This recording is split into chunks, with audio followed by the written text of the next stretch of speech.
সবাইকে নমস্কার জানিয়ে বলছি, প্লিজ দয়া করে কেউ কাউন্টিং এজেন্টরা এবং প্রার্থী ক্যান্ডিডেটরা তারা ভোটিং এলাকা ছেড়ে আসবেন না।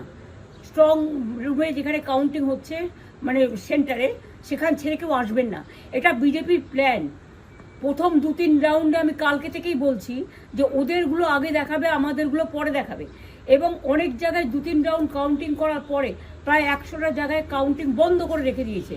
এবং কল্যাণীতে ধরা পড়েছে 7টা মেশিন, যেখানে কোনো মিল নেই।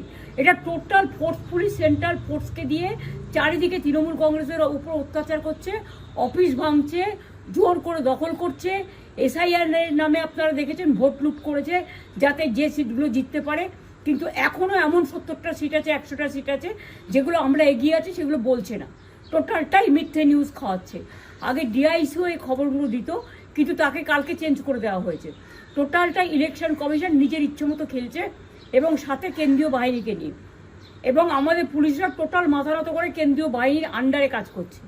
সুতরাং আমি আমাদের কাউন্টিং এজেন্টদের, আমাদের সমস্ত পার্টির কর্মীদের বলবো, অত মন খারাপ করার কারণ নেই।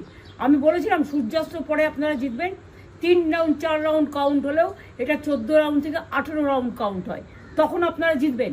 Wait and see, watch.